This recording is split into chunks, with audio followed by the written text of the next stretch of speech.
तुझी ये संगती,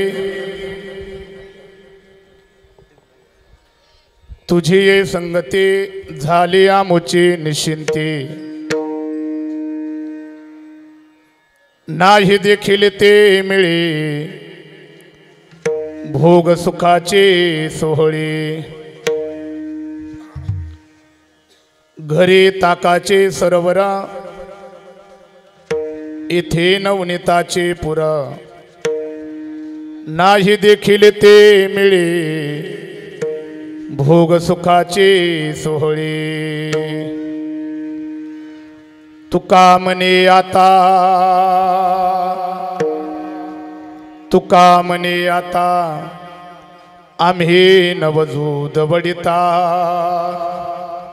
नाही देखील ते मिळे भोग सुखाचे सोहळे। योऽन्त प्रविश्य मम वाचमिमं प्रसुप्तां संजीवयत्यखिल शक्तिधर स्वधामना। अन्यांश हस्तचरण श्रवणत्वगादीन् प्राणान् नमो भगवते पुरुषाय तुभ्यम्।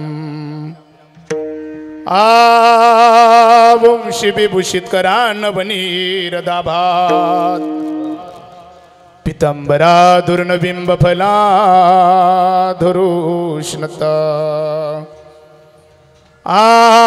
पूर्णेन्द्र सुंदर मुखादरविंद नेत्रात् कृष्णात् परं किमपि तत्त्वमहं न जाने।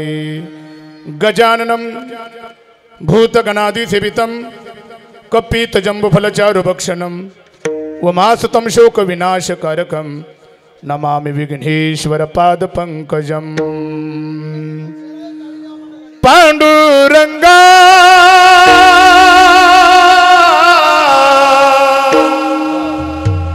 करू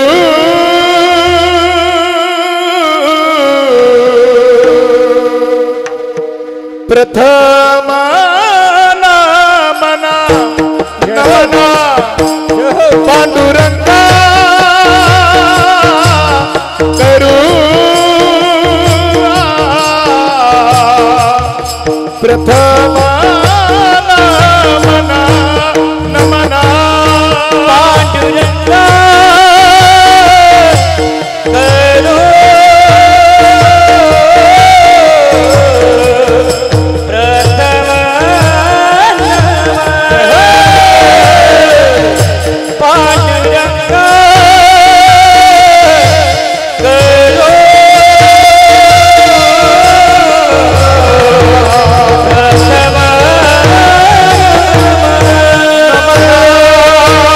पांडुरंगा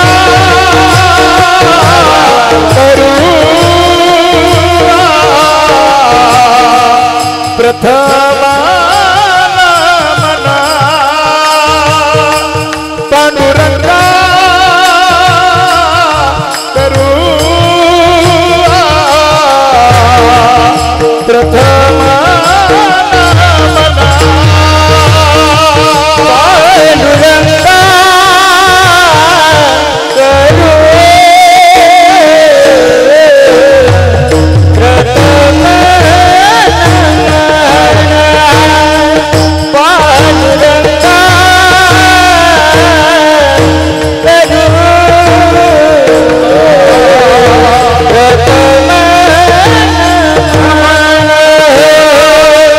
दुसरी चरणा संताचिया दुसरे चरणा संताचिया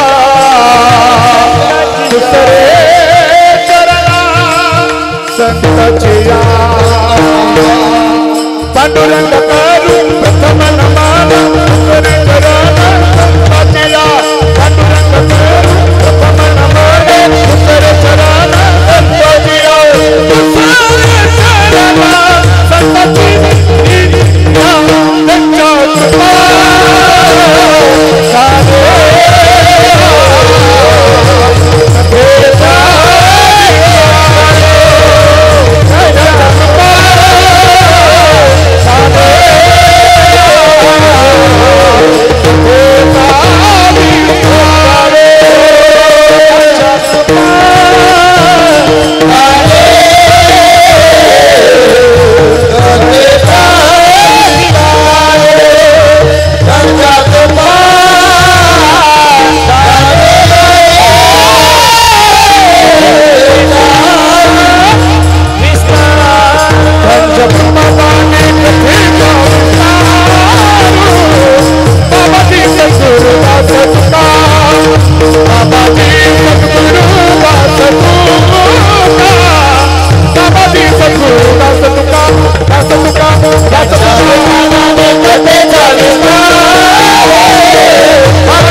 पांडुरंगा करू प्रथम नमन दुसरे चरण संताचिया त्यांच्या कृपादाने एकतेचा विस्तारू बाबाजी सद्गुरुदास तुका जयांचे केली स्मरणा होय सकळ विद्यांचे अधिकरण तिचे वंदू श्री चरण श्री गुरूंचे ते नमस्कारुनी आता मनोजव मारुत तुल्य वेगम जितेंद्रियं बुद्धिमतां वरिष्ठं वातात्मजं वानरयुध्य मुख्यं श्रीरामदूतं शरणं प्रपद्ये बोलो हनुमान भगवान की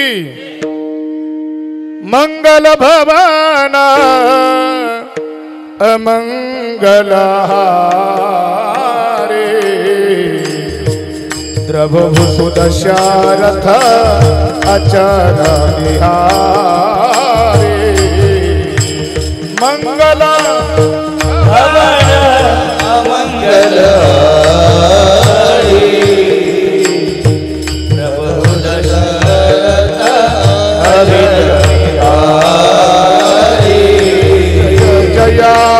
हनुमान साई जय जय हनुमान साई जय जय जय जय हनुमान साई जय जय हनुमान साई कृपा कर गुरु देव की नाही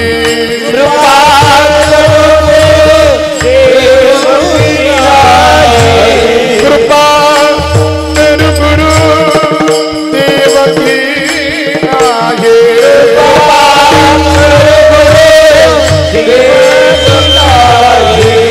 मंगल भवन अमंगल हारे प्रभु सुदशरथ अचर बिहारे राम सिया राम सिया राम देवी राम सिया राम सिया राम बोला ओ राम सिया राम बोला सिया राम नमो ज्ञानेश्वरा नमो ज्ञानेश्वरा नमो ज्ञानेश्वरा नमो ज्ञानेश्वरा नमो ज्ञानेश्वरा नमो ज्ञानेश्वरा नमो ज्ञानेश्वरा नमो निवृत्ति उतारा सोपान देवा निवृत्ति उतारा सोपान देवा उत्तमाय नमो त्रिभुवना पावनी उत्तमाय नमो त्रिभुवना पावनी उत्तमाय नमो त्रिभुवना पावनी उत्तमाय नमो त्रिभुवना पावनी सोपान देवा निवृत्ति उतारा सोपान देवा उत्तमाय नमो त्रिभुवन पावनी उत्तमाय नमो त्रिभुवन पावनी उत्तमाय नमो त्रिभुवन पावनी उत्तमाय नमो त्रिभुवन पावनी शिवलागी शिवगदा हालो शिवलागी शिवगदा हालो शिवलागी शिवगदा शिवलागी शिवगदा शिवलागी शिवगदा शिवलागी शिवगदा शिवलागी शिवगदा शिवलागी शिवगदा शिवलागी शिवगदा शिवलागी शिवगदा तुम चालागलो निज चरणा तुम चालागलो निज चरणा चरणा अहो स्वामी सुखया देवा या जरा बाहेरो आवेरो आवेरो निज चरणा तुम चालागलो निज चरणा अहो स्वामी सुखया देवा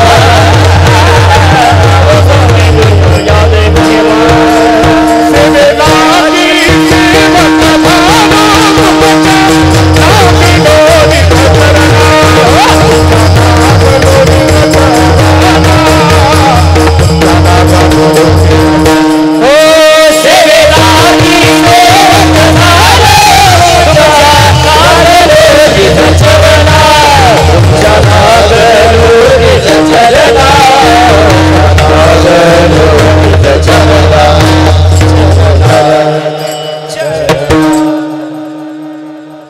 सेवे लागे सेवक झालो तुमच्या लागलो निज चरणा अहो स्वामी तुकया देवा यावरी न करावा अभेरो तुझी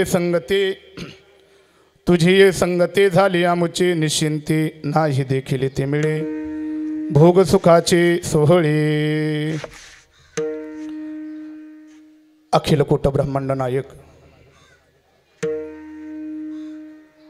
आनंद कंद सचिदानंद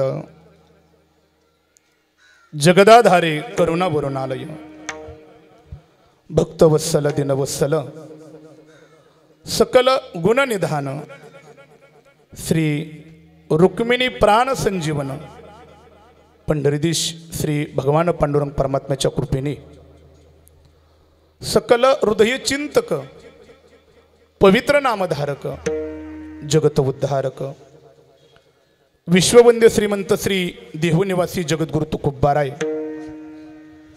ज्ञानाचा पुतळा भक्तीचा जिव्हाळा मैत्रीचा चितकळा कैवल्य साम्राज्य चक्रवर्ती विश्वमौली ज्ञानोबाराय आदी करून वारकरी संप्रदायातील माझ्या सर्व साधू संतांच्या आणि आराध्य दैवत भगवान श्री पांडुरंग परमात्म्याच्या चरणविंद नतमस्तक होऊन संपूर्ण विश्वाला पवित्र आणि पावन करणाऱ्या हरिकीर्तन रूपी सेवेला प्रारंभ त्या पवित्र काल्याच्या हरिकीर्तन रूपी सेवेकरता गायलेला अभंग संत श्रेष्ठ वैष्णव ज्येष्ठ वैराग्याचे मूर्तिमंत पुतळे आहा ज्यांनी या मृत्यू लोकातला नियम मोडून सदैव वैकुंठागमन करणारे अखिल कोट ब्रह्मांड नायक श्री भगवान पांडुरंग परमात्म्याचे लाडके लढीवाळ आणि जिव्हाळ्याचे असणारे भक्त श्रीमंत श्री जगद्गुरु तुकोबारायांच्या गाथेतील काला प्रसंगातील 4 चरणाचा माझ्यासहित माझे सर्व सहकारी टाळकरी वृंदांच्या पाठांतरातील गोड अभंग असून या अभंगामधून संत श्रेष्ठ श्री जगद्गुरु तुकोबारायांनी द्वापार युगामध्ये श्रीकृष्ण परमात्म्याने सवंगड्याच्या संगतीमध्ये संवाद साधत असताना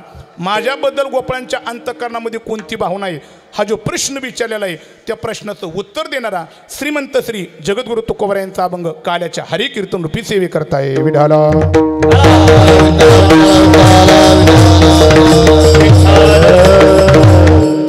अत्यंत पवित्र उत्साहवर्धक आनंददायक वातावरणामध्ये चालू असलेला हा नामसंकीर्तन महोत्सव खऱ्या अर्थाने भगवान श्री विठ्ठल रुक्मिणी चॅरिटेबल ट्रस्ट सुरत त्याच पद्धतीने खऱ्या अर्थाने श्री छत्रपती युवा प्रतिष्ठान सरदार मार्केट सुरत या सर्वांच्या खऱ्या अर्थाने द्वारा आयोजित करण्यात हा नामसंकीर्तन महोत्सव मला वाटते की नामसंकीर्तन महोत्सवाची स्थापना ही 1997 त्याच्यानंतर खऱ्या अर्थाने हा नामसंकीर्तन महोत्सव खऱ्या अर्थाने अखंडित अशा प्रकारचा चालवत आलेला या नामसंकीर्तन महोत्सवाचं वर्ष हे 27वे रौप्य महोत्सव अत्यंत खऱ्या अर्थाने भव्य दिव्य स्वरूपाचा नामसंकीर्तन महोत्सव वाढवण्याकरता खऱ्या अर्थाने या 27 वर्षामध्ये ज्यांनी फार मोठं योगदान दिलं आणि ज्यांच्या खऱ्या अर्थाने आशीर्वादाशिवाय या नामसंकीर्तन महोत्सवाच्या ठिकाणी परिपूर्णताच होऊ शकत नाही म्हणून स्थापनेपासून खऱ्या अर्थाने ज्यांनी अहोरात्र या नामसंकीर्तन महोत्सवाकरता आपलं संपूर्ण खऱ्या अर्थाने जीवन समर्पित केलं त्याच्यामध्ये आशीर्वाद स्वरूपी वैकुंठवासी हरिभक्तपरायण आदरणीय श्री भाऊरावजी महाराज सोनवणे आदरणीय श्री वैकुंठवासी आनंदाश्रम स्वामी हबप ब्रह्मचैतन्य सद्गुरू आत्माराम बाबा मांदळी त्याच पद्धतीने वैकुंठवासी आदरणीय श्री बाळासाहेबजी दोंडेबा रायकर खऱ्या अर्थाने या सर्वांच्या आशीर्वादाने हा भव्य दिव्य स्वरूपाचा नामसंकीर्तन महोत्सव हा चालू आहे आणि मला वाटतं की त्यांच्या पाठीमागे ही आपली वारकरी संप्रदायाची परंपरा अत्यंत खंबीरपणे दुराजांनी खऱ्या अर्थाने आपल्या खांद्यावरती घेतली आणि हा नामसंकीर्तन महोत्सव चालू ठेवण्याची जबाबदारी ज्यांच्याकडे आहे मला वाटते की खऱ्या अर्थाने या कार्यक्रमाचे आयोजित असणारे पुन्हा आदरणीय श्री आमचे संदीपजी शेठ गालमे आदरणीय श्री शहाजी शेठ दांगडे आणि आदरणीय श्री आमची परममित्र परमार्थस्नी अनिलजी शेठ या ठिकाणी रायकर या सर्वांच्या खऱ्या अर्थाने अथक या ठिकाणी परिश्रमाने हा भव्य दिव्य स्वरूपाचा नामसंकीर्तन महोत्सव चालू आहे वा कमी कशाचीच नाही बरं का एवढा गोड माहोल आहे अनिलजी असं वाटते की कीर्तन 12ला नाही आज 2ला सुटन काही ना असं वाटते बरं का पण तरीसुद्धा मी पूर्ण वेळेचं बंधन पाळण्याचा या ठिकाणी प्रयत्न करणारी आणि या कार्यक्रमाकरता माहोल करण्याचं ज्यांच्याकडे खऱ्या अर्थाने जबाबदारी सोपवलेली त्याच्यामध्ये गायनाचार्य आदरणीय श्री माझे परमार्थस्नी परममित्र महाराष्ट्रातील ख्यातनाम भजन सम्राट गायनाचार्य आदरणीय श्री संदीपजी महाराज शेवाळे आदरणीय श्री हरिभक्तपरायण गायनाचार्य मुरलीधरजी महाराज जगताप आदरणीय श्री हरिभक्तपरायण अमोलजी महाराज पावडे आदरणीय हरिभक्तपरायण श्री रामकृष्णजी गुरुजी मराठे आणि आदरणीय श्री आणि आदिनाथजी महाराज बुईटे या सर्वांच्या पुढे नतमस्तक वंदन आणि सर्वात मोठी मृदुंगाची गोड अशा प्रकारची साथी महाराष्ट्रातील ख्यातनाम मृदुंग सम्राट माझे जीवलग मित्र हृदयस्थ आहा ज्यांनी सहज जरी मृदुंगावरती थाप टाकली तुम्हा आम्हाला डोळ्याला त्यांना नवल नाही माझ्या पंढरपूरच्या मालकाच्या कानावरती ज्यांच्या मृदुंगाची थाप पडली तर विटेवरच्या देवाला सुद्धा नाचण्याचा मोह आवरता येणार नाही असे गोड मृदुंगवादक हरिभक्त परायण आदरणीय श्री आमचे गणेशजी महाराजांच्या पुढे वंदन नतमस्तक होतो मी माझ्यावर उपस्थित असणारे माझे मित्र आदरणीय खऱ्या अर्थाने महाराष्ट्रातील ख्यातनाम मृदुंग सम्राट अक्षयजी महाराज त्यांची उपस्थिती माझ्यावर आणखी उपस्थित असणारे आमच्या परिसरातील आंबळेगावचे या ठिकाणी सरपंच आमचे गोड अशा प्रकारचे मित्र खऱ्या अर्थाने ज्यांच्या योगाने मला इथपर्यंत येण्याचा आमचा हा गोड अशा प्रकारचा हा योग आला आंबळ्याचे सरपंच आदरणीय भाऊंची त्यांचीही उपस्थिती आणि गोड अशा प्रकारची माई सिस्टीमची ज्यांची साथ ते माझे परमार्थ स्नेही परममित्र एक महाराष्ट्रातील गोड अशा प्रकारची ज्यांच्या साऊंड सिस्टीमशिवाय हरिकीर्तन रूपी सेवेची परिपूर्णताच होत नाही माझे मित्र आदरणीय केशवदादा त्यांच्या पुढे वंदन नतमस्तक करतो आणि ज्यांच्या माध्यमातून या कार्यक्रमाचं प्रसारण होणारे खऱ्या अर्थाने वारकरी गुजरात या चॅनलचे सर्व असणारे माझे मित्र मला वाटते की हा कार्यक्रम जर का पुन्हा तुम्हाला पाहायचा असेल तर सर्वांनी या चॅनलला या ठिकाणी सबस्क्राईब करा त्यांचं या ठिकाणी नंबर घ्या गोड अशा प्रकारचं प्रसारण करण्याचं काम आमच्या दादांवरती जबाबदारी सोपवलेली माझे लहानसे गुरुबंधू या सर्वांच्या पुढे मी नतमस्तक होतो आणि जास्त वेळ पुढे ढकलत चाललेला आहे मुनी अनुसंधाने थोड्या वेळामध्ये काल्याच्या हरिकीर्तन रूपी सेवेच्या खऱ्या अर्थाने अभंगाला स्पर्श करून चिंतन करायचं आणि परिपूर्ण तिकडे वळायचं विढाला विढाला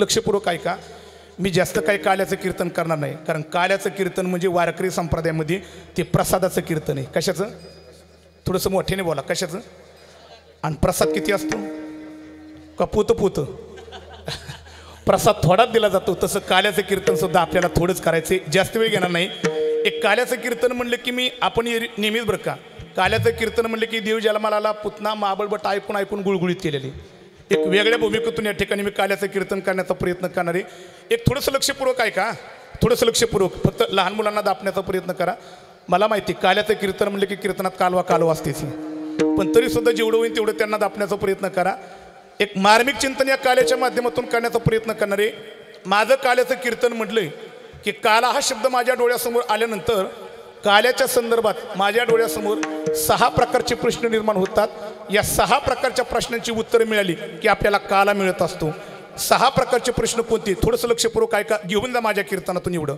6 प्रश्न कोणते काल्याच्याबद्दल पहिला प्रश्न ऐका काला नेमकं म्हणावं तरी कशाला दुसरा प्रश्न कालेचे प्रकार आहे तरी किती तिसरा प्रश्न काला नेमका आपल्याला देतं तरी कोण चौथा प्रश्न काला घेण्याचा अधिकारी आहे तरी कोणता पाचवा प्रश्न काला मिळवण्याचं साधन आहे तरी कोणतं आणि शेवटचा प्रश्न काला नेमका कोणत्या स्थळावरती मिळतो 6 प्रकारच्या प्रश्नाची उत्तरं मिळाली की काला मिळतोय विढाला विढाला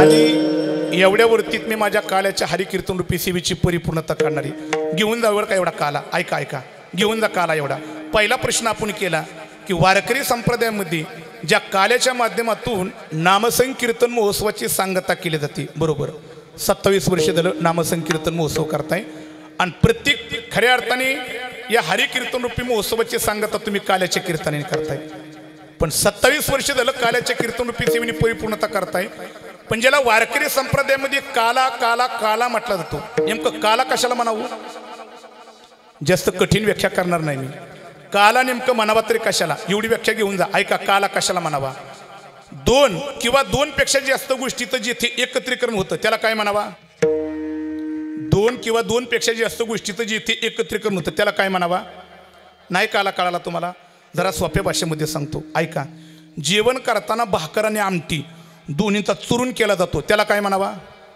आता काला कळाला का भाकरीचा आणि आमटीचा त्याला काय म्हणावा काला म्हणावा पण वाक्य ऐका केवळ 2 गोष्टी एकत्रित आल्या म्हणजे काला होत नसतो थोडीशी व्याख्या पुढे ऐका 2 गोष्टी एकत्रित आल्या म्हणजे काला होत नसतो तो 2 गोष्टी एकत्रित आल्यानंतर त्या दोन्ही गोष्टी ज्यावेळेस एकरूप होतात त्या एकरूपतेला खऱ्या अर्थाने काला म्हणावा विढाला विढाला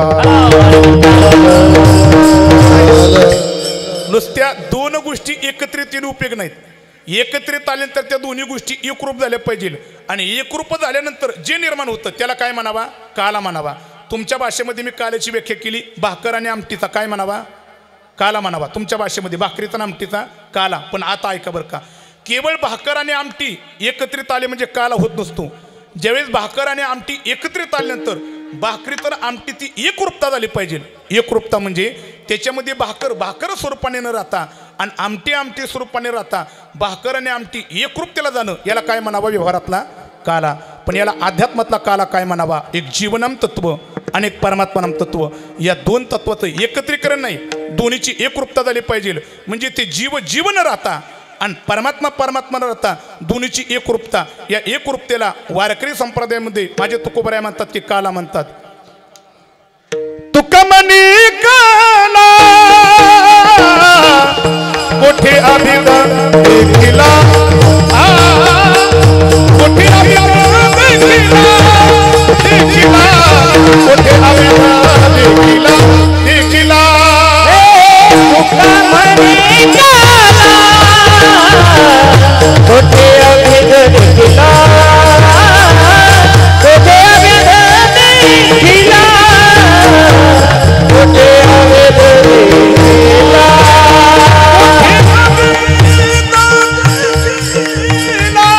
जय हो.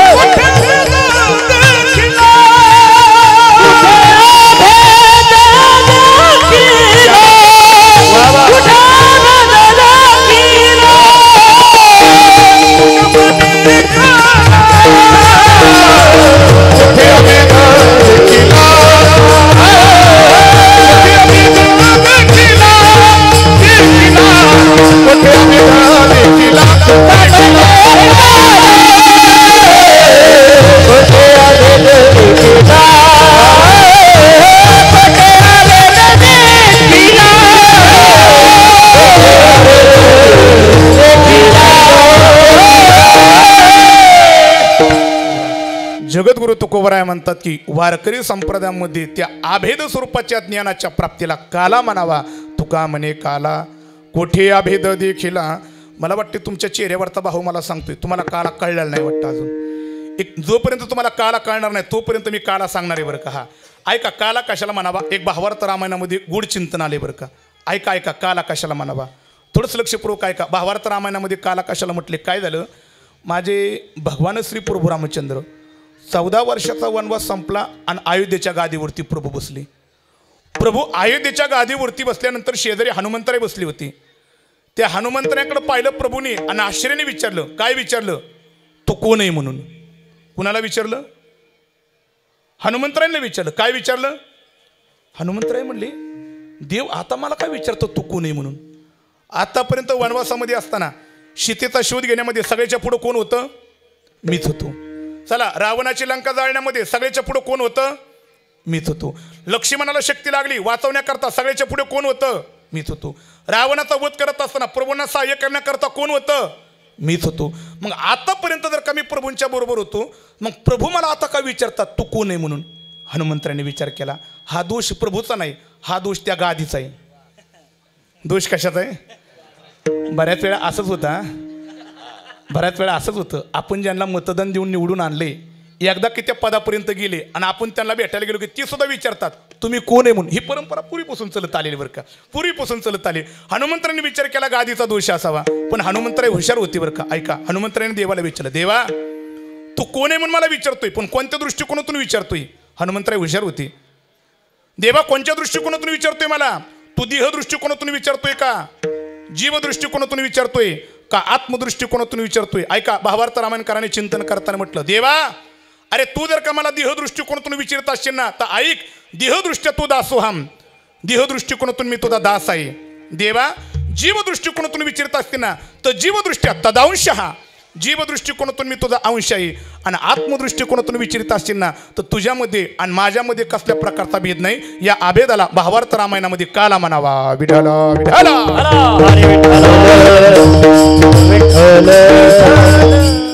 तुमच्या चेहऱ्यावरचा भाऊ सांगतोय अजून तुम्हाला काला कळलाच नाही वाटतं. एक चला माझ्या विश्वमाऊली ज्ञानोबरांच्या प्रमाणाकडे घेऊन जातो. ज्ञानोबरांनी काला सांगितलं बरं का. सगळ्यांचं पाठी माझ्या पाठीमागं म्हणायचं, एक हरी आत्मा. पाठी ना सगळ्यांचं, हां काय, एक हरी आत्मा. वा, पाठी सगळ्यांचं. ज्ञानोबरांनी काला सांगितलं बरं का. याच्यामध्ये माऊली म्हणतात की या पदातला शेवटचा शब्द आहे कोणता आहे, या पदातला शेवटचा शब्द आहे. हा माझं काल्याचं कीर्तन म्हणजे फुकट खायला नाही बरं का, डोक्याला ताणच असतो. हा हा या पदातला शेवटचा शब्द आहे कोणता? का नुसताच हरिपाठ पाठ आहे? हा परत एकदा मनाप्रमाणे हे वरचं पद म्हणा, एक हरी आत्मा जीव शिव. मग शेवटचा शब्द कोणता आहे? वा वा आता बरोबर आलं. शेवटचा शब्द कोणता आहे? सम नावाचा. सम या शब्दाचा अर्थ होतो समान. माऊली आळंदीमध्ये सांगतात काला बरं का, हा काला मी तुम्हाला इथे सांगतोय सुरतमध्ये. माऊली म्हणतात की शेवटचा शब्द कोणता आहे? समय. समय शब्दाचा अर्थ होतो समान. साधक हुशार होते माऊली समान आहे, पण काय समान आहे? माऊली म्हणले की त्याच्याकरता सम शब्दाच्या पाठीमागला शब्द सांगा. कोणता शब्द येऊ पाठीमागला? वा वा जीव शिव. आहा माऊली म्हणतात की जीव आणि शिव समान आहेत, पण साधक हुशार होते माऊली जीवात आणि शिवाचं समानत्व कसं संभवू शकेल? आम्ही नाथांचा हरिपाठ वाचलेला आहे. नाथांनी जीवाची शिवाची व्याख्या करताना म्हटले, नाथ महाराज म्हणतात की कल्पना अविद्या वा वा आणि माया उपाधी. जिथे कल्पना आणि अविद्या नावाची उपाधी लागली की त्याला काय म्हणावा? जीव म्हणावा. आणि माया नावाची उपाधी लागली की त्याला काय म्हणावा? शिव म्हणावा. मग जिथे कल्पना अविद्या नावाची उपाधी लागली की शिव आहे आणि माया नावाची उपाधी लागली की जीव आहे. मग एवढा भेद असताना जीवातन शिवाचं समानत्व कसं संभवू शकते? माऊली म्हणतात की उपाधीच्या दृष्टिकोनातून संभवू शकत नाही, पण एका दृष्टिकोनातून दोन्हीचं समानत्व आहे. कोणतं? तर त्याच्याकरता जीव आणि शिव त्याच्या पाठीमागला शब्द आहे. कोणता? ए जाऊ का मी फेटा सोडून निघून? कोणता आहे?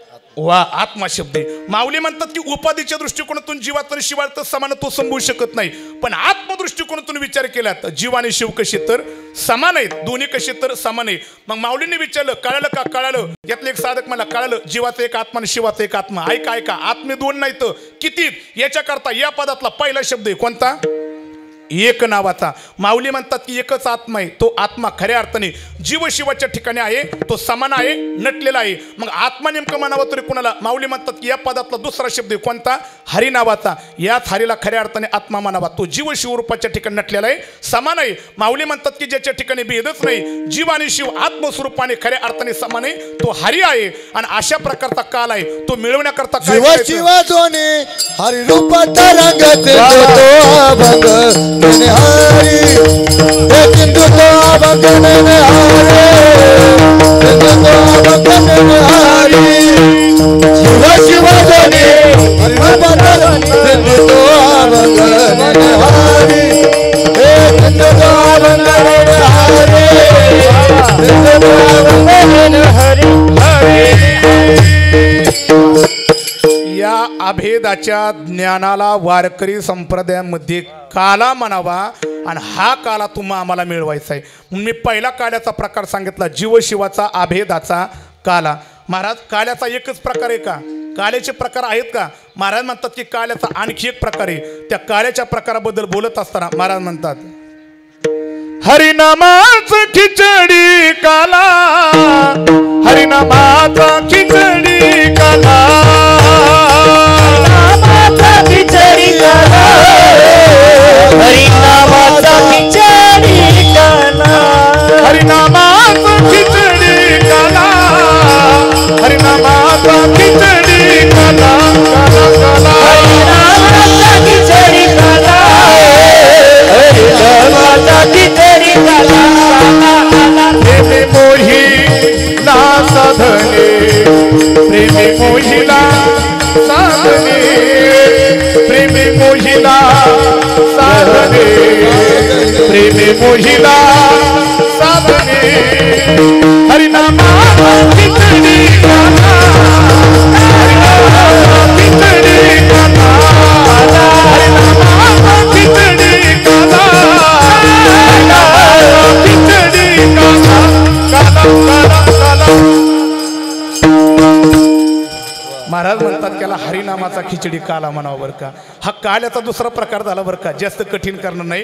या दुसऱ्या प्रकारामध्ये दोन गोष्टी महत्त्वाच्या आहेत. हरिनामाचा खिचडी काला थोडंसं लक्षपूर्वक ऐका. याच्यामध्ये दोन गोष्टी महत्त्वाच्या आहेत. एक तर हरी कळणं महत्त्वाचं आहे, आणि दोन म्हणजे हरीचं नाव मुखाला येणं महत्त्वाचं आहे. ज्याला हरी कळला आणि ज्याच्या मुखाला हरीचं नाव आलं, महाराज म्हणतात की त्याला हरिनामाचा खिचडी काला मिळाला. पण काला दुर्लभ आहे. हा का?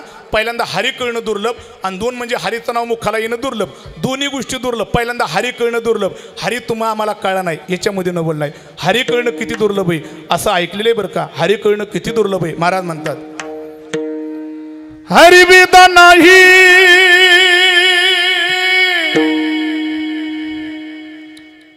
नाही कळला वेदा नाही नाही कळला हरिवेदा नाही नाही कळला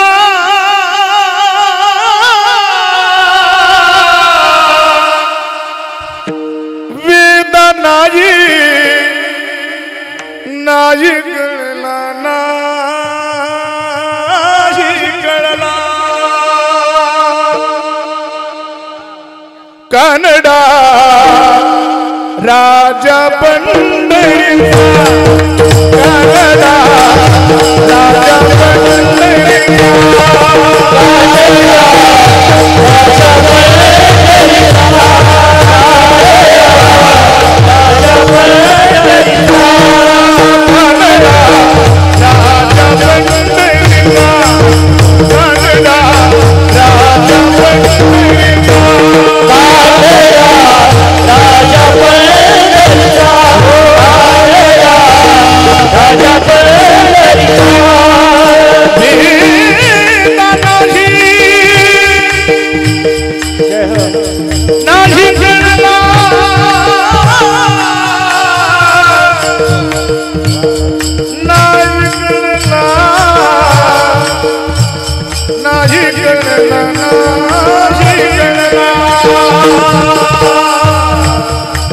नाही कळला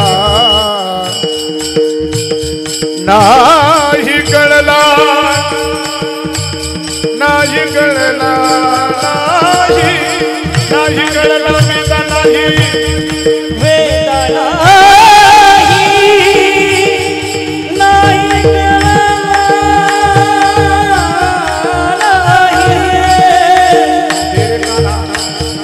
वेदा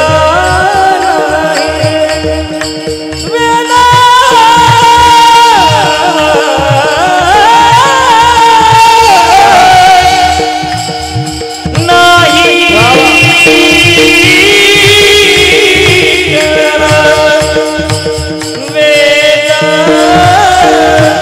वेदा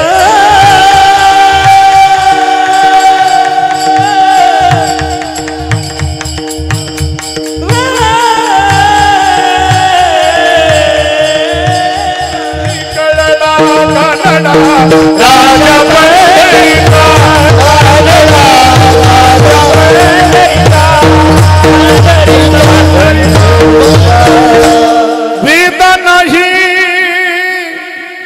नाही कळला नाही कळला नाही कळला हरिनामाचा खिचडी काला किती दुर्लभ आहे बरं का. त्याच्याकरता देव कळावं लागतं पण देव वेदाला कळला नाही म्हणून हरिनामाचा खिचडी काला दुर्लभ आहे. आणि दोन म्हणजे हरीचं नाव मुखाला येणं दुर्लभ आहे म्हणून हरिनामाचा खिचडी काला दुर्लभ आहे. मी काल्याचा दुसरा प्रकार सांगितला. एक काल्याचा आणखी एक प्रकार माझ्या डोळ्यासमोर येतोय. महाराज म्हणतात उपजून या पुढती येवो उपजोनिया पुढती उपजोनिया वा वा उपजोनिया दही भात काला खाओ दही भात काला खाओ दही भात काला खाओ दही भात काला खाओ उपजोनिया पुढती येवो काला खाओ दही भात काला खाओ दही भात काला खाओ दही भात उपजोनिया पुढती काला खाओ दही भात काला खाओ दही भात दही भात दही भात. वा वा. महाराज म्हणतात की हा काल्याचा तिसरा प्रकार झाला. जास्त वेळ घेत नाही. मी काल्याचे 3 प्रकार केले. जीवशिवाचा आबेदाचा काला, हरिनामाचा खिचडी काला आणि तिसरा काला सांगितला तो खऱ्या अर्थाने दही भाताचा काला. आता याच्यात एक महत्त्वाची गोष्ट बरं का. महाराज म्हणतात की दही भाताचा काला खाण्याकरता आम्ही वैकुंठातून खाली येऊ. पण मला खरं सांगा हा दही भाताचा काला न मिळणारी वस्तू विकाऊ तुकोबऱ्या म्हणतात वैकुंठातून खाली येऊ ऐका ऐका, ज्या अर्थी तुकोबराय म्हणतात तू इकुंठातून खाली येऊ आणि दही भाताचा काला खाऊ, याचा सामान्य अर्थ करायचा नाही, विशेष अर्थ करायचा. लक्षपूर्वक ऐका. दही भाताचा काला म्हणजे काय, अर्थ कळण्याकरता अगोदर दही कळली पाहिजे आणि भात कळला पाहिजे. पण दही आणि भात कळण्याकरता अगोदर आपल्याला त्यांच्या दोन्हींच्या चवी कळली पाहिजे. चवीवरून आपल्याला अर्थ कळून बरं का. मग मला पहिल्यांदा सांगा, दही खाण्याकरता दह्याची चव कशी असते हो? दही हां, दही खाण्याकरता वा, पाठीमागून उत्तर आलं आंबट. चला, दह्याची चव कशी? आंबट. आणि भात खाण्याकरता जास्त नाही पण थोडासा गोड असतो बरं का, थोडासा गोड. आता ऐका, अर्थ असा करायचा, दही चव कशी सांगितली? आंबट. आणि भात या शब्दात चव कशी केली? गोड केला. याचा अर्थ असा करायचा, दही या शब्दाचा अर्थ करायचा प्रपंच आणि भात या शब्दाचा अर्थ करायचा परमार्थ. अर्थ असा करायचा, प्रपंचात राहा पण आत्मत्र परमार्थ ठेवा. हे ज्याला कळलं, महाराज म्हणतात की त्याला दही भाताचा काला म्हणावा. विढाला विढाला. याच्यामध्ये आणखी एक गोष्ट फार महत्वाची बरं का, याच्यामध्ये आणखी एक गोष्ट महत्वाची, थोडं लक्षपूर्वक ऐका. दह्यावरती भात टाकायचा का भातावरती दही टाकायची? दह्यावरती भात का भातावरती दही? पाठीमागली म्हणत असताना कशावर टाका, शेवटी पोटातच जायचंय. दह्यावरती भात का भातावरती दही? उत्तर काय आलं? भातावरती. बरोबर आहे ना? आता उत्तर बदलणार नाही ना? भातावरती दही. मग आता ऐका, भात या शब्दाचा अर्थ काय केला? भात या शब्दाचा अर्थ गोड. पण भाताला काय म्हटलं आपण? भाताला काय म्हटलं? परमार्थ म्हटलं. आणि भातावर दही टाकायची म्हणजे बाह्य अंगाने परमार्थात राहा आणि आतमध्ये प्रपंच ठासून भरा. याचा अर्थ आपल्याला असा करावा लागेल बरं का. मग अर्थ तसा नाही, भातावरती दही नाही, दह्यावरती भात. याचा अर्थ असा करायचा, दही कडणी म्हणजे खऱ्या अर्थाने तुम्ही खऱ्या अर्थाने प्रपंचामध्ये वावरा, पण प्रपंचामध्ये वावरत असताना आतमध्ये मात्र परमार्थ ठासून भरा. याला दही भाताचा काला म्हणावा. आणि तो काला खाण्याकरता तुकोबराय म्हणतात की आम्ही येऊ. मी काल्याचे 3 प्रकार सांगितले. घड्याळाचा काटा पुढं पळतोय, 3 प्रकार का सांगितले त्याचं कारण आहे. प्रत्येकाकडे 3 प्रकारचे देह. पहिला देह स्थूल देह, त्याच्या आतमध्ये सूक्ष्म देह, त्याच्या आतमध्ये कारण देह. 3 देहा करता 3 प्रकारचे काले. कोणत्या देहाला कोणता काला? ऐका, स्थूल देहाला या दिसणाऱ्या देहाला दही भाताचा काला, आतमध्ये सूक्ष्म देह त्याच्याकरता हरिनामाचा खिचडी काला, आणि त्याच्या आतमध्ये कारण देह, त्या कारण देहाकरता सांगितलं जीवशिवाचा आबेदाचा काला. ह्या 3 प्रकारच्या देहाला त्याने 3 प्रकारचे काले दिले, त्याच्या जीवनाची परिपूर्णता. विढाला विढाला. काला कशाला म्हणावा कळालं, काल्याचे प्रकार आम्हाला कळाले. पण महाराज हे 3 प्रकारचे काले 3 प्रकारच्या देहाला देण्याकरता काला मिळवण्याचं साधन काय? आमचे पिंपळनेर निळोबराय म्हणतात की काला मिळवण्याकरता काय करा? निळोबराय म्हणतात, नामबाची श्रवणा कीर्ती, नामबाची श्रवणा कीर्ती, नामबाची श्रवणा कीर्ती, नामबाची श्रवणा कीर्ती, कीर्ती कीर्ती, नामवाचे श्रवण कीर्ती, नामवाचे श्रवण कीर्ती, नामवाचे श्रवण कीर्ती, नामवाचे श्रवण कीर्ती. बाबूने दिती सामाना, बाबूने दिती सामाना, बाबूने दिती सामाना, बाबूने दिती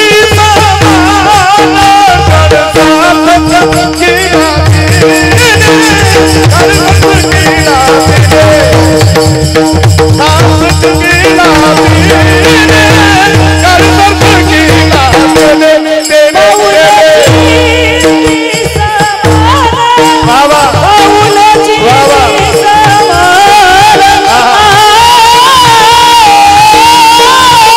बाबूने दिती सामाना,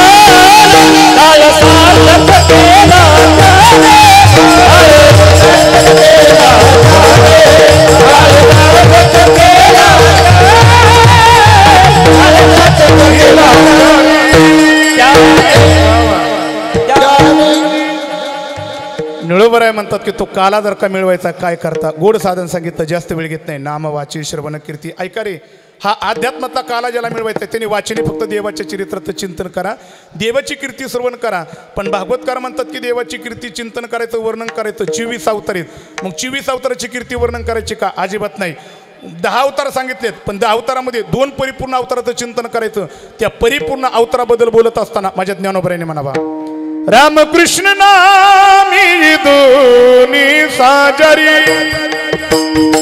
रामकृष्ण नामी दोन्ही साजरी, रामकृष्ण नामी दोन्ही साजरी, रामकृष्ण नामी दोन्ही साजरी.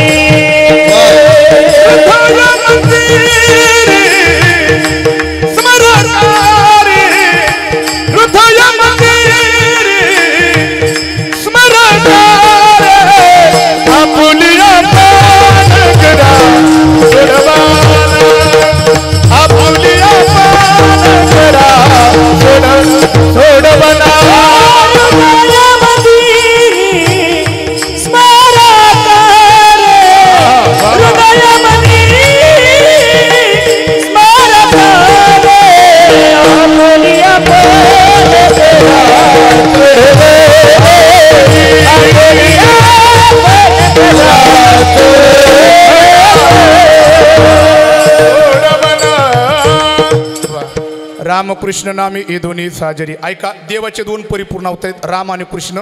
पण दंड घातला आमच्या संप्रदायाने, राम अवताराचा आचरण करा, कृष्ण अवताराचा उच्चार करा. मला वाटते की आत्ताच 22 फेब्रुवारी होऊन गेली ना भाऊ. वा, काय झालं त्या दिवशी? हाणामारी काय झालं? 500 वर्षाचा वनवास संपवला आणि खऱ्या अर्थाने माझे भगवान श्री प्रभू रामचंद्र अयोध्येच्या गादीवरती विराजमान झाले. त्या राम अवताराचं आचरण करायचे. माझ्याकडे वेळ जास्त नाही बरं का, पण राम अवताराचं आचरण करायचे. राम अवताराचं आचरण का करावा? कारण राम अवतार एक अशा प्रकारचा श्रेष्ठ अवतार आहे की राम अवतारमध्ये भक्ताला सुख मिळालं आणि शत्रूला सुद्धा सुख मिळालं बरं का. म्हणून राम अवताराचं आचरण करायचे. जास्त वेळ नाही, माझ्याकडे एक गुढ अशा प्रकारचा लेख मी वाचलेला आहे की राम अवताराचं आचरण का करायचं. ऐका, काय झालं? सीता मातेचा शोध घेत माझे प्रभू श्रीरामचंद्र रामेश्वरला आले आणि पलीकडे जायचे, लंकेमध्ये जायचे, लंकेवरती चाल करून जायचे. पण समुद्र आडवाय, काय करावा? समुद्राकडे वाट मागितली. समुद्राने सांगितलं वाट दिली तर जीव मरतील. काय करू? समुद्राने सांगितलं प्रभू सागरावरती सेतू बांधा. कशाचा? दगडाचा सेतू बांधा. पण प्रभूंनी विचारलं दगडाचा सेतू बांधायचा, पण दगड पाण्यावरती तरंगतील का? माझ्या हनुमंतरायांनी गोड उत्तर दिलं, प्रभू जेथे तुमच्या रामनामाने बहुसिंधू जर का तरता येतोय तर तुमच्या रामनामाने दगड का तरंगणार नाहीत.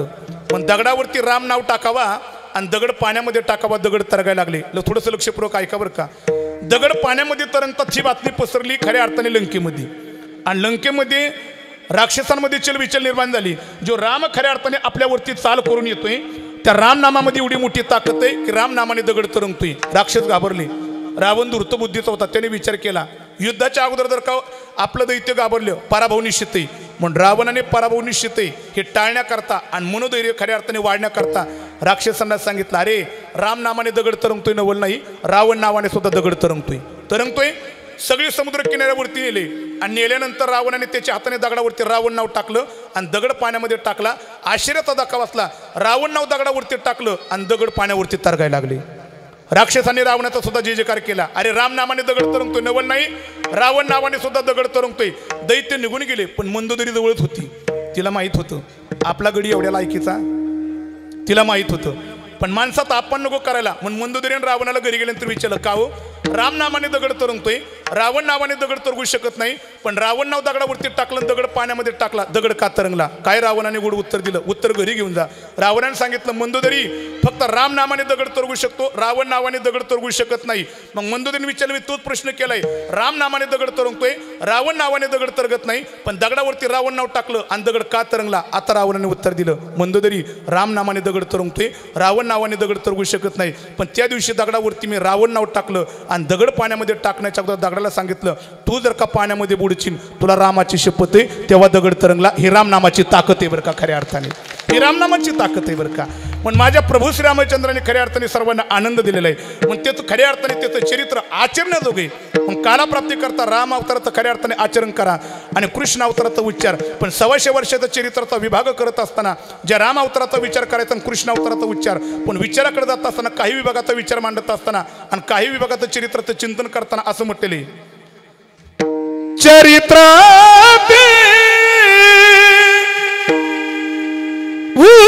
उच्चारावी, चरित्र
चरित्र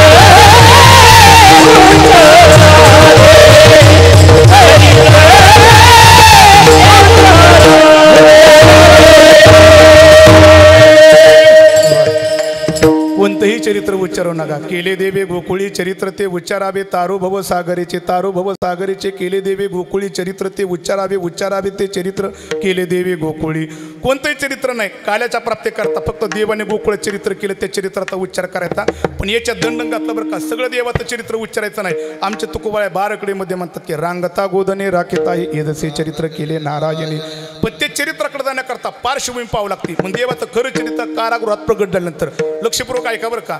देव जन्माला नाही, देवाचा प्रगट दिन असतो. देव आल्याबरोबर प्रगट दिन, देव 8 वर्षाची मूर्ती आणि ती कारागृहातील वसुदी देवकीने 8 वर्षाची सुंदर मूर्ती पाहिली. एवढी मनमोहक होती. माझ्या नाथ महाराजांनी पाहिली. नाथ महाराज म्हणतात श्रीकृष्णाच्या सौंदर्यापुढे लक्ष्मी बोलून होय वेळे मदन पोटाले बापुढे कोणीकडे इंद्रचंद्र. माझे तुकोबाराय कारागृहातच होती.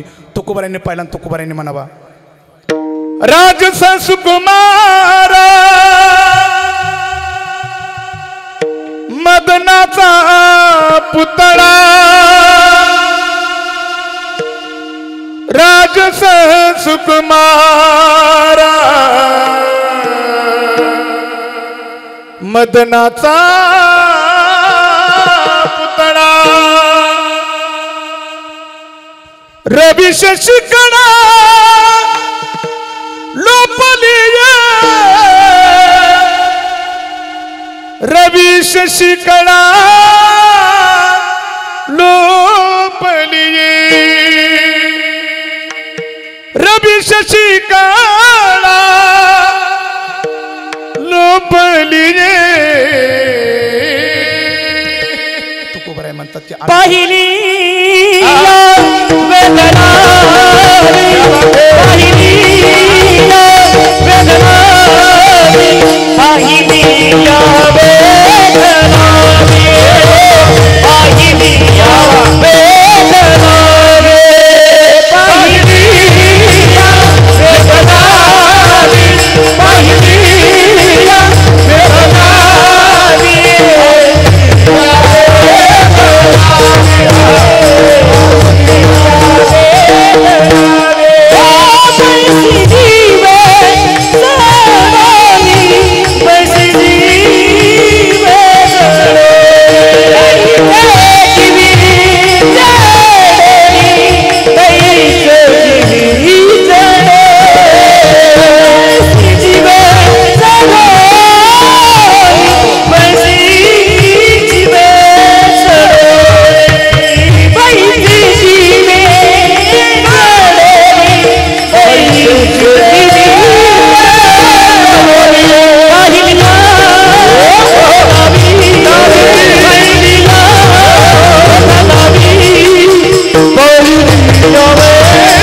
श्रीकृष्ण परमात्मा.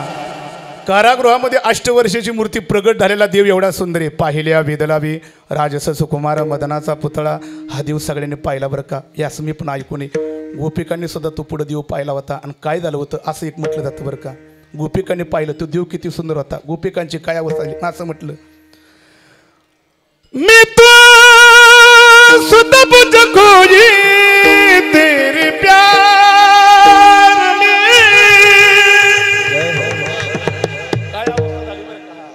गोपिकांची काय अवस्था झाली. मी तो सुद्धा बुझ खोजी तेरे प्यार में, सब कुछ भूल गई तेरे संसार में, ज्योत जगा दे प्रीत लगा ला, ज्योत जगा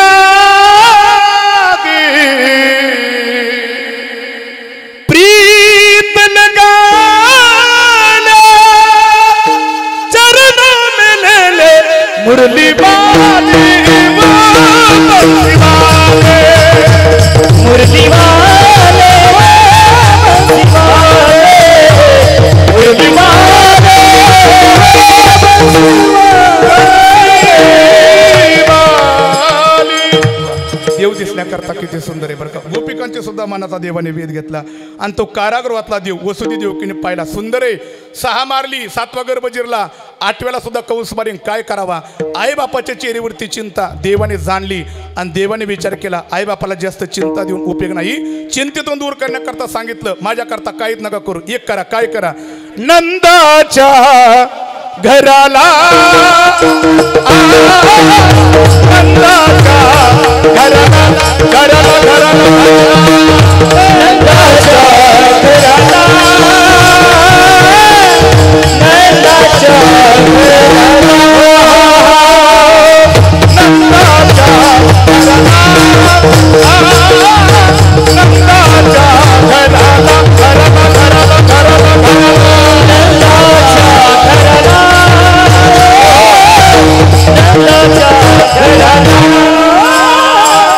नंदाच्या घराला मदनी गोकुळाला नंदाच्या घराला मदनी गोकुळाला नंदाच्या घराला मदनी गोकुळाला नंदाच्या घराला मदनी गोकुळाला आय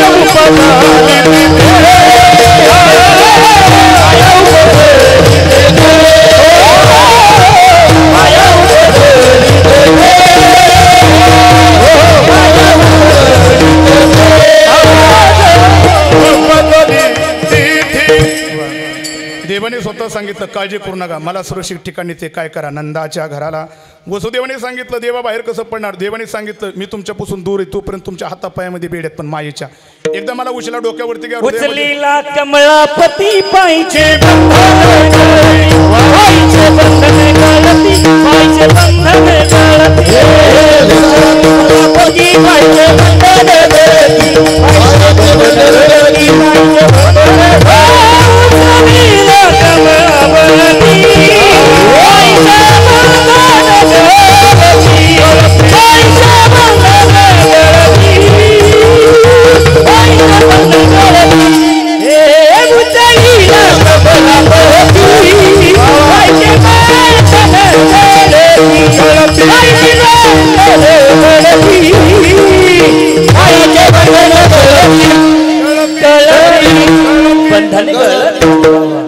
उचलेला कमलापती पायीचे बंधने गळती हातापायातल्या बेळ्या गडून पडल्या. कारागृहाचे दरवाजे उघडले. पारेकरी जागे झाले.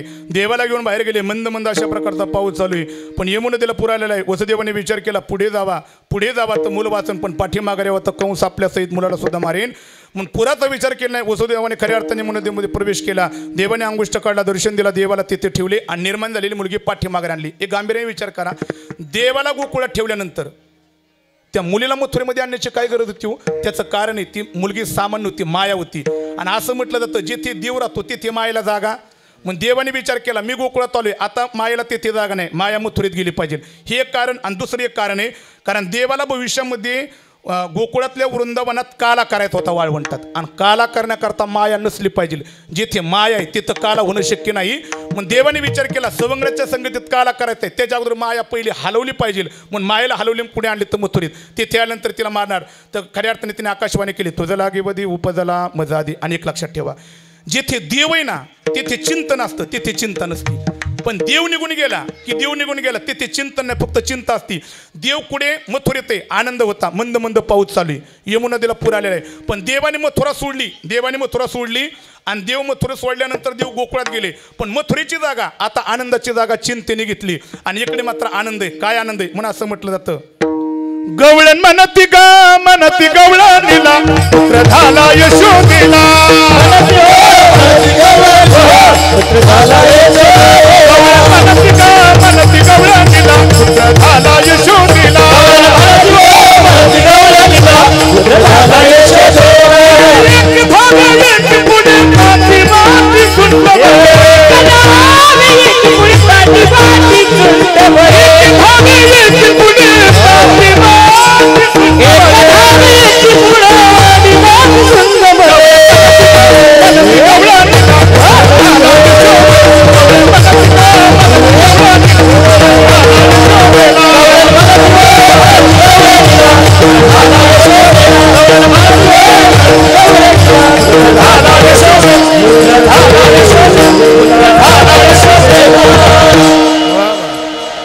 गोकुळामध्ये आनंद आहे. गवळण म्हणते गवळणीला पुत्र झाला, यशोदेला आनंदाला उदाने, असं एक म्हटलं जातं.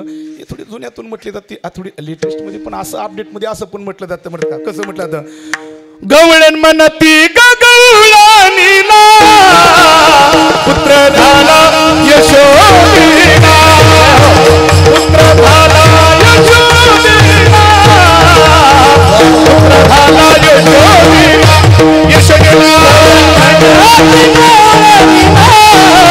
पुत्र झाला यशोदेला, पुत्र झाला यशोदेला, पुत्र झाला यशोदेला. एकी थांबे एकी पुढे ताती माती सुंदर एकी पुढे काठी भाटी गुंडमणे,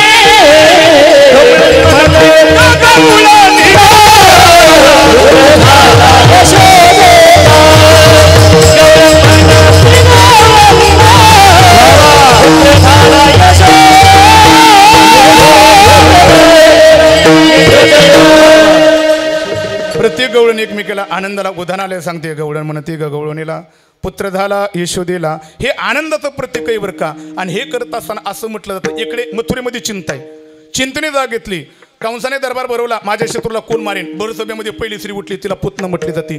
मी जास्त चरित्र सांगणार नाही. पुतना गेली मारण्याकरता, पण माघारी आली, तिकडूनच निरोप आला, सावड्याचा कार्यक्रम झालाय, जमलं तर 10 जणांना 10व्याला पाठवा म्हणून. पुतना गेली, महाबळ बट्टिकेला विटंबना केली. हे करत असताना देव माझा हळूहळू वाढायला लागला. पण गाड्याकडे 11:15 वाजून देवाने विचार केला, जरा जास्तच जलदगतीने वाढावं लागेल. मग देवाने वाढण्याकरता सुरुवात केली आणि बाहेर पडण्याकरता सुरुवात केली. पण म्हटलं जातं तळवे तळहात, तळवे तळहात, तळवे तळहात, तळहात टिकीत, तळवे तळहात, तळहात टिकीत, डावे मुडगाने मुडगाने रांगत, डावे मुडगाने मुडगाने रांगत, डावे मुडगाने मुडगाने रांगत, तळवे तळहात, तळहात टेकीत, तळवे तळहात, तळहात टेकीत, डाव्या गुडघ्याने गुडघ्याने रांगत, डाव्या गुडघ्याने गुडघ्याने रांगत, डाव्या गुडघ्याने गुडघ्याने रांगत. रंगनाथ तुम्या देखिला सये, रांगणी रंगनाथ तुम्या देखिला सये, रंगनी रंगनाथ तुम्या देखिला सये, रांगणी रंगनाथ तुम्या देखिला सये. तळहात तळहात टिकीत, तळवे तळहात, तळहात टिकीत, मुडगाने मुडगाने रांगत, डावे मुडगाने मुडगाने रांगत, डावे मुडगाने मुडगाने रांगत, तळवे तळहात, तळहात टेकीत, तळवे तळहात, तळहात टेकीत, डाव्या गुडघ्याने गुडघ्याने रांगत, डाव्या गुडघ्याने गुडघ्याने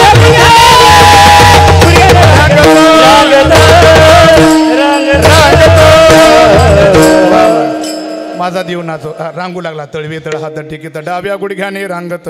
आणि रांगत असताना देवाने महाल बाहेर पडली. बाहेर पडल्याबरोबर देवाची खऱ्या अर्थाने पहिली नजर गेली राधेवरती. लक्षपूर्वक ऐका. थोडंसं आमच्या भागवतकारांनी थोडंसं राधेबद्दल आणि कृष्णाबद्दलचं चरित्र थोडंसं वेगळ्या प्रकारे भूमिका बोलली. ऐका. राधा आणि भगवान श्रीकृष्ण परमात्मा समवयस्कर नाहीत. राधेचं लग्न झालेली आणि माझा श्रीकृष्ण परमात्मा फक्त 5-6 वर्षाचा आहे. आणि कधी कधी आमच्या भागवतकारांनी राधा आणि कृष्ण दोघांचं समवयस्कर चित्र दाखवले. हे चित्र फार चुकीचं आहे. देव फक्त माझा 5-6 वर्षाचा आहे आणि राधेचं लग्न झालेले. एक दिवशी देव रांगत असताना बाहेर पडले, राधेवरती नजर गेली, राधेने पाहिलं नाही, देवाला रडू आलं.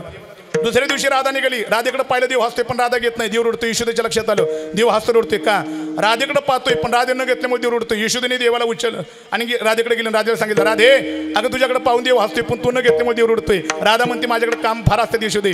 पण यशोदा म्हणते राधे काही कर पण देव रडतोय, काय कर एक कर. घेई घेई श्यामा सुंदरा, घेई घेई श्यामा सुंदरा, राधे श्यामा सुंदरा, राधे राधे हे श्यामा सुंदरा, राधे राधे ये श्यामा सुंदरा, राधे राधे ये श्यामा सुंदरा, राधे राधे हे श्यामा सुंदरा, राधे राधे हे श्यामा नेई अपधड करेला पुण्य मंदिरा, नेई अपधड करेला पुण्य मंदिरा, राधे राधे हे श्यामा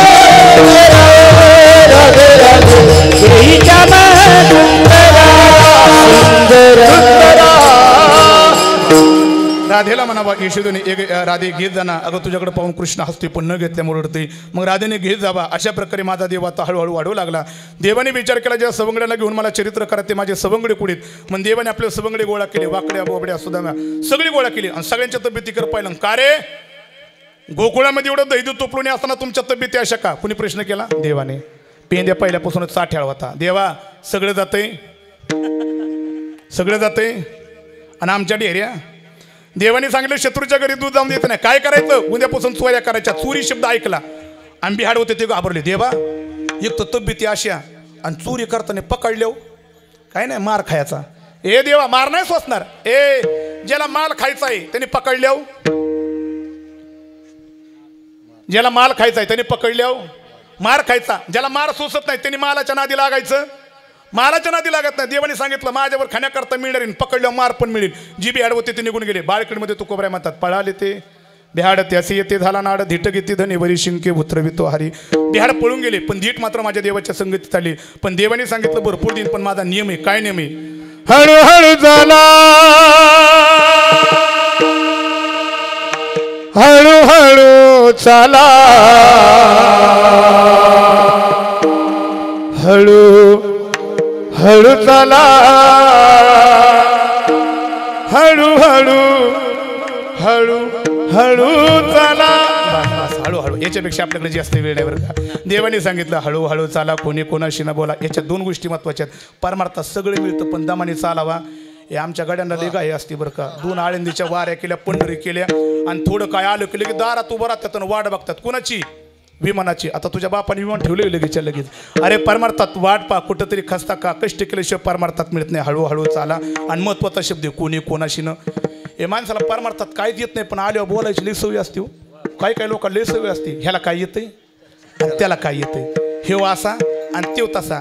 त्यो महाराज असा आणि ह्यो महाराज तसा. ए थोबाड तोंड्या तुला काय येते? हे माणसाने बोलावं नाही बरं का. पण मी ते बोलण्याची माणसाला फार सवय असते. माझे तुकोबऱ्या म्हणतात की मिळेल पण त्याच्याकरता 2 गोष्टी हळूहळू चाला कोणी कोणाशी न बोला. आणि अशा प्रकारे चोऱ्या करण्याकरता सुरुवात केली. आणि चोरी करण्याकरता 12 वाजत असताना चोरी करून 6 महिने झाले आणि देवाने पाहिलं 6 महिन्यापूर्वी वाळलेले गोपाळ दणकट झाली. हे कोणामुळे मिळलं हे पाहावा. देवाने सभा भरवली. सभेमध्ये सांगितलं का रे 6 महिन्यापूर्वी तुमच्या वाळलेल्या तब्येती आता दणकट झाल्यात. एवढं मोठं मिळेल कुणामुळे? गोपाळ म्हणले देवा आम्ही कृतज्ञ नाही केलेली उपकाराची जाणीव आहे. एवढं मोठं आम्हाला मिळालं याचं कारण फक्त एकच आहे. ते कारण काय? ते कारण म्हणजे फक्त तुझी संगती अभंगाचं पहिलं चरण.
अभंगाच्या पहिल्या चरणामध्ये श्रीमंत श्री जगद्गुरु तुकोबाराय त्या प्रसंगाचं वर्णन करत असताना म्हणतात, गोपाळांना देवाने प्रश्न केलाय.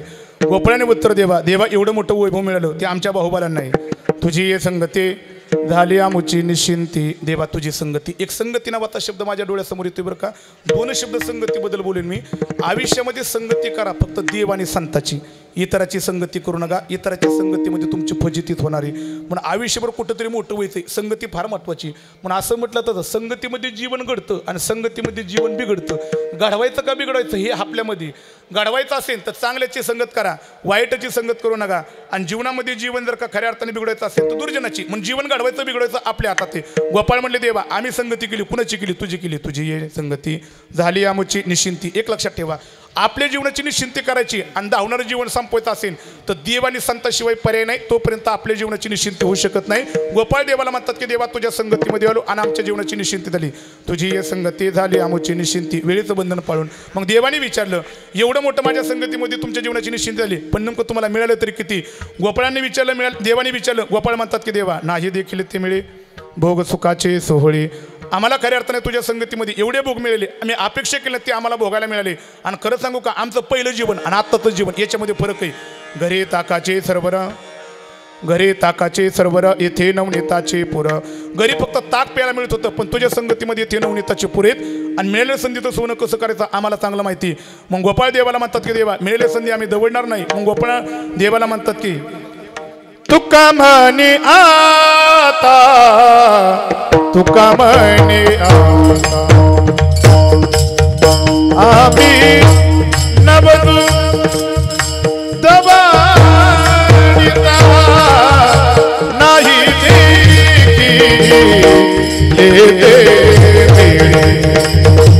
भोग सोहरी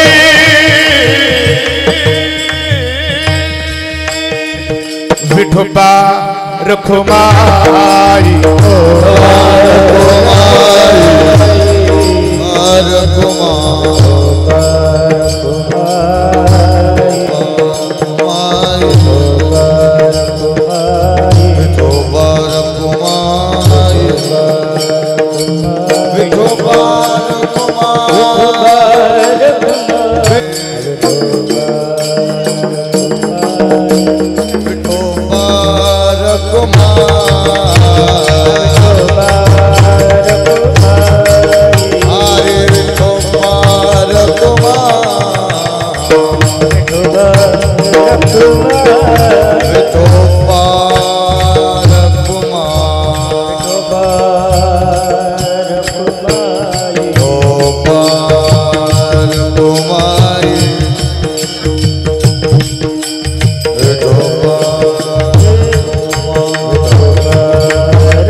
परमात्म्याने अनेक प्रकारच्या चोऱ्या करण्याकरता खोड्या करण्याकरता सुरुवात करावा. आणि ह्या खोड्या करत असताना यशोदेच्या दारामध्ये खऱ्या अर्थाने एकदा गवळींचा इकट्ठा आला आणि सगळ्या गवळींनी यशोदेच्या दारात उभा राहिल्या. आणि यशोदेला खऱ्या अर्थाने श्रीकृष्णाबद्दल तक्रार करत असताना प्रत्येक गवळीने मोठ्या स्वरामध्ये पुढे आली आणि एक गवळण म्हणती, यशोदेला म्हणती, यशोदे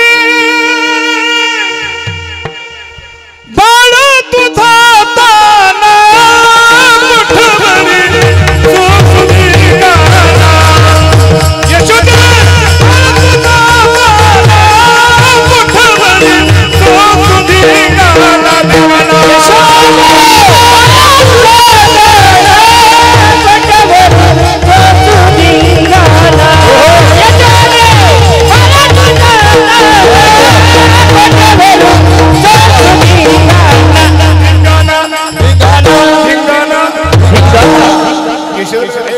परत धिंगाणा शोधायचा 12 वाजून गेले ना आता उरकणारे यशोदे अशी म्हणू लागल्या बरं का त्यातली एक गवळण पुढे आली अगं खालच्या स्वरामध्ये यशोदा अशी ऐकणारी नाही मग त्यातली एक गवळण पुढे यशोदा म्हणते यशोदे तुझ्या कृष्णाने काय केलं रात्री आला जग्रपानी गावुनी दही दूध तुपलोनी अगं तुझ्या कृष्णाने काय केलं रात्री आला आम्हाला कळून दिलं नाही दही दूध तुपलोनी खाऊन गेला यशोदा म्हणले अगं तुमच्या पाया पडू का माझा कृष्ण तसं करणं शक्य नाही माझा कृष्ण कसा माहिती का यशोदा त्या गवळींना ठोक स्वरामध्ये सांगते माझा कृष्ण तसा नाही मग कृष्ण कसा आहे बाळ सगुण गुणाचं धान ग बाळ सगुण गुणाचं धान बाळ सगुण गुणाचं धान ग बाळ सगुण गुणाचं धान बाळ दिसते गोचिरवान ग बाळ दिसते गोचिरवान दिसते गोचिरवान ग बाळ दिसते गोचिरवान काय सांगता गाराने का गोकुळच्या नारी काय सांगता गाराने का गोकुळच्या नारी काय सांगता गाराने गोकुळच्या नारी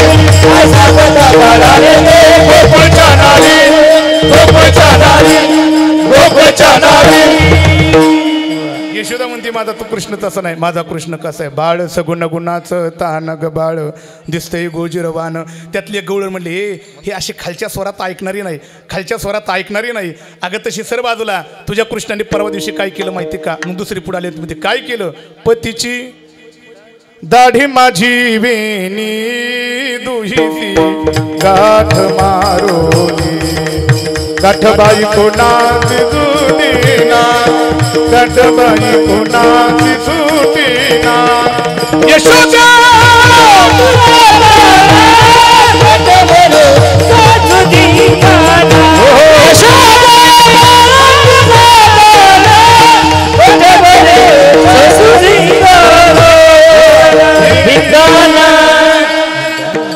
यशोदे अगं त्यांच्या घरी फक्त दही दूध तुपली खाऊन गेला पण माझ्या घरी येऊन त्या दिवशी काय केलं आम्ही झोपले असताना पतीची दाढी माझी वेणी दुहीची गाठ मारोनी अगं आम्ही झोपला असताना कळून दिलं नाही आणि झोपेमध्ये असताना त्यांनी काय केलं माझ्या पतीची दाढीची आणि माझी विणीची गाठ मारली सकाळी उठल्यानंतर कळालं आम्ही दोघांनी गाठ सोडण्याचा प्रयत्न केला गाठबाई कोणाची सुटेना गाठ सुटेना पण गाठ आम्ही कापण्याचा प्रयत्न केला गाठ कापली जाईना जाळण्याचा प्रयत्न केला जाळली जाईना आणि घरामध्ये आमची फजिती झाली अख्ख्या कुटुंबाने आमची खऱ्या अर्थाने ती गाठ सोडण्याचा प्रयत्न केला गाठ सुटताना अख्ख्या गावाच्या चौकात आलो पण अख्ख्या गावाला सुद्धा गाठ सुटेना कृष्ण साहेब शेजारी बसून ऐकत होता अगं गाठ सुटणच कशी गाठ मारली कुणी हा गाठ सुटू शकत नाही यशोदा म्हणली का बा माझा कृष्ण अशा घोड्या करू शक्य नाही माझा कृष्ण कसा माहिती का दुसऱ्या गवळीला यशोदा म्हणते काय म्हणते 5 वर्षाचं माझं बाळक 5 वर्षाचं माझं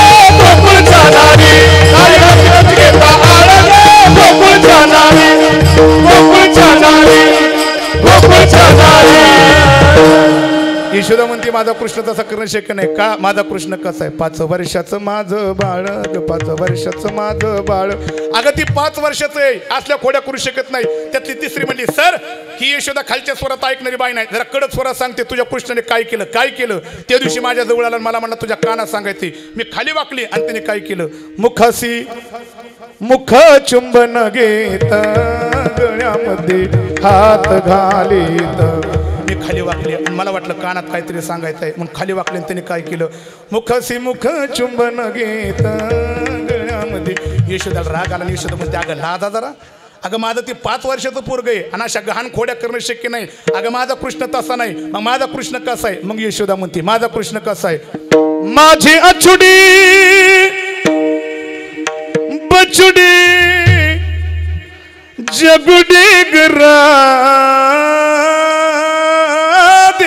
पडी चला 1:15 12 वाजत आल्यात. माझा कृष्ण कसा आहे, आचुडाय बचुडाय चकुडाय, माझा कृष्ण खोड्या करणं शक्य नाही. मग यशोदा आणि तक्रारी ऐकून घेत नाही, पण गवळीने मात्र तक्रार म्हणतात. कृष्णाने अनेक प्रकारच्या खोड्या कराव्या, त्या खोड्या करत असताना आता लक्षात आलं 12:15 वाजून गेल्यात. आता देव गुजरातमध्ये राहण्याच्या लायकीच राहिलेला नाही. आता देवाला बाहेर काढायचे, देवाला पुन्हा महाराष्ट्राकडे जायचंय. म्हणून आता बाद झालं, म्हणून घरामध्ये खोडी केली. आणि मग यशोदेने सांगितलं कृष्ण आता गावात नाही, गाय राखण्याकरता वनात जायचं. कृष्णाने आपल्या सवंगड्याला सांगितलं गाय चालण्याकरता. आता पण एक लक्षात ठेवा, ज्या गोपिका यशोदेच्या दारात तक्रारी करता येत नव्हत्या, त्या कृष्णाला पाहण्याकरता येत होत्या. कुणाला? तक्रारीचं निमित्त, पण कृष्णाचं रूप पाहण्याकरता. पण देव आता वृंदावनात गाई चालण्याकरता गेला, देव आता दिसत नाही. मग गोपिकांची चलबिचल झाली, मग गोपिकां पाहायला मिळत नाही. मग कोणतंही निमित्त करावा आणि खऱ्या अर्थाने वृंदावनातला देव पाहण्याकरता जावा. गोपिकांना विचारलं वृंदावनातला देव पाहण्याकरता जात आहे, पण तो देव कसा आहे? गोपिकांनी म्हणावा तो सामान्य नाही. मग देव कसा आहे? त्या गोपिकांनी म्हणावा काली कमली बाला, हो काली कमली बाला, मीरा यार ही हरी काली कमली बाला, हो काली कमली बाला, मीरा यार ही मेरे मन का मोहन तू दिलदार है. काली कमली बाला, काली कमली बाला, मेरा यार ही मेरे मन का मोहन तू दिलदार है. काली कमली वाला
मेरा यार है, मेरे मन का मोहन तू दिलदार है.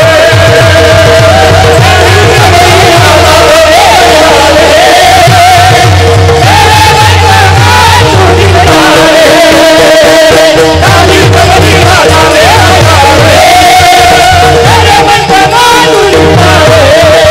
मेरा यार है, गोपिकांनी म्हणावा ज्याला पाहण्याकरता आम्हाला सवय लागली तो देव सामान्य देव नाही. कोण देव आहे? काले कमलीवाला मेरा यार ही मेरे मन का मोहन तू दिलदार ही. त्या देवाला आम्ही पाहण्याकरता जातोय. म्हणून गोपिकांनी कामाचा निमित्त करावा आणि वृंदावनातले देव पाहण्याकरता जावा. झाले माझे कीर्तन, संपले माझे कीर्तन. ऐका रे आता, देव मात्र वृंदावनामध्ये गेल्यानंतर आपापल्या गाया चरण्याकरता सोडत, पण देवाने तेथे गेल्यानंतर अनेक प्रकारचे खेळ खेळावा. देवाने अनेक प्रकारचे खेळ खेळताना म्हणावा विटी दांडू चेंडू लगोरी नाना परी. पण सर्व खेळांमधून एक 2-4 खेळ पाहिजे. काल्याचे कीर्तन रूपी सेवेचे परिपूर्ण तिकडे वळत असताना देवाने गाई चारण्याकरता सोडल्यानंतर देवाने पहिल्या खेळाला हात घालावा. देवाने म्हणावा खेळायला सुरुवात करा रे. करायची का? खेळायला सुरुवात करायची का? देवाने विचारलं. सवंगडीने म्हणावा करा ना सुरुवात. मग देवाने पहिला खेळ काढावा. हम पोरा हम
खेळ डाब दाब न करणी कान्हाबा खेळ डाब दाब न करणी कान्हाबा खेळ डाब दाब न करणी खेळ डाब दाब न करणी किती करणी रे गुरुगोनी किती करणी रे गुरुगोनी कान्हाबा खेळ डाब दाब न करणी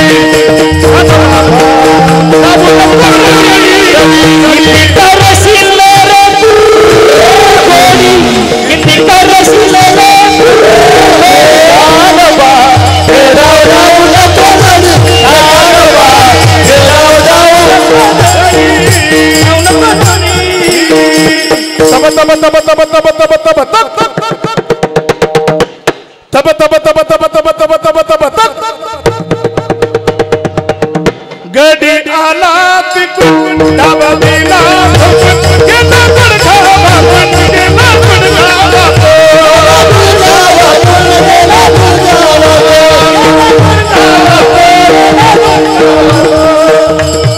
बाबून गेला पडखा बाबून किती करशील रे किती करशील रे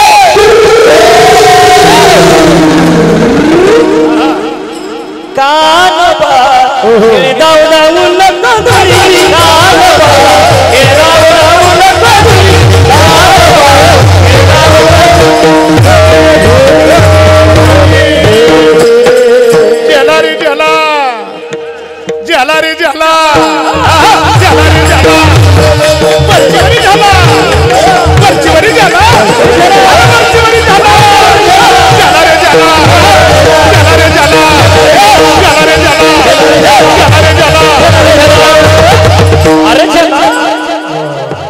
काही गोपाळ म्हणले देवा 12:30 वाजत आल्या आता जेलण्याकरता अवसान राहिलेलं ए देवा बाद झाला आता खांदे भार पोटी भूक काय खेळायाची सुख देवाने बरोबर 12:30च्या दरम्यान आपला खेळ बंद करावा.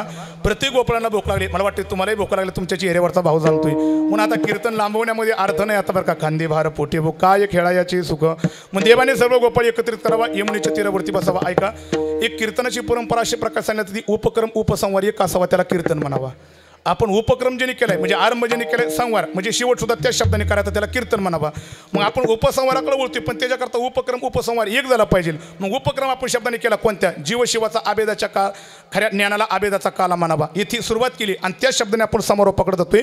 भगवान परमात्म्याने यमुनेच्या तीरावरती समग्रांना घेताना सांगितलं तुम्ही आणि माझ्यामध्ये कसल्या प्रकारचा भेद नाही तुम्ही आणि मी एकच आहेत. हा आभेदाचा काला यमुनेच्या तीरावरती देवाने गोपाळाने दिला तोच काला आमच्या संतांनी चंद्रभागेच्या तीरावरती आणि त्याच काल्याचं प्रतीक या पवित्र आणि पावन असणाऱ्या भूमीमध्ये खऱ्या अर्थाने गेल्या 27 वर्षापासून हा नामसंकीर्तन महोत्सव या ठिकाणी केला जातोय आणि हा काला सेवन केला जातोय. म्हणजे एकदा सर्वांनी हा काला सेवन करण्याकरता हातवर करायचं भगवंताचा जयघोष करायचं आणि काल्याचं सेवन करायचं. सर्वांनी हातवर करा काला खाण्याकरता सरळ हात सरळ सरळ सरळ सरळ सरळ राहून द्या 2 वाजेपर्यंत अशीच एक काला खायचा एक जयघोष करायचा.